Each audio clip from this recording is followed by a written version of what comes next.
Hi, my name is Bill and I'm a college professor in Dallas, Texas. And today, of course, the hot topic is Iran, nuclear hot, I guess we could say. However, there are times that I want to scream at the radio or the phone, the podcast, or the TV. And this is one of those times because the initial reaction was, oh my God, he's declared war without Congress's say so, and Congress has to be involved in any such decision. However, right now, the United States has not declared war on Iran, and the President of the United States, whether you like him or not, whether he's sane or not, does not need congressional approval for an attack of this kind. It's been done many times.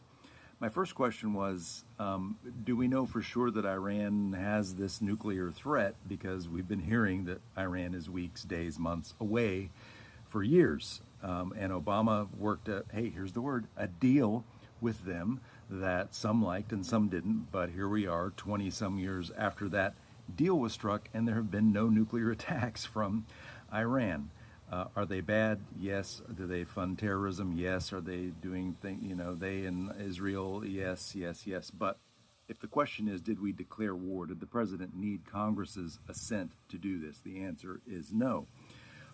The next question I have is, what's next? The story from the Trump administration and the Trump regime is that they went in, they hit, they left, and now it's all over. I don't believe that's going to be true. I think the next thing that's going to come out of President Trump's mouth is regime change. Now, when I go to a movie and I sit through the previews, most of the previews look like something I've seen before. Part of that is I've seen a million movies, but that is something we have seen before. Regime change. Remember this story? We've tried it many times.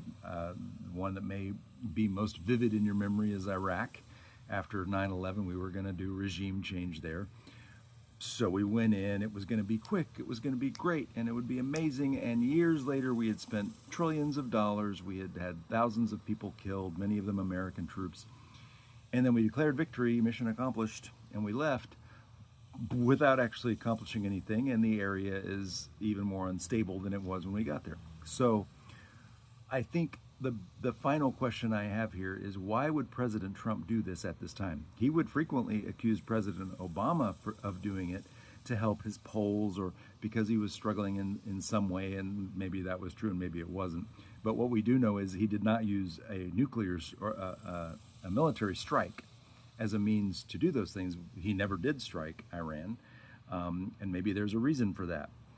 Finally, a friend of mine asked me, if President Biden had done this, would you be upset about it? And I said, well, I would feel like if President Biden had done it, that there was intelligence to assure us that it was an imminent threat and it had to be addressed. All of the intelligence here, including from Trump's own intelligence people, is that there was no nuclear threat from Iran. It was not imminent. So why did he do it? There's the question. If we go on to declare war and attempt regime change, now he has acted without the consent of Congress, and that is an impeachable offense. Will this MAGA Congress impeach him? No, but we'll see what happens next. As always, thanks for watching.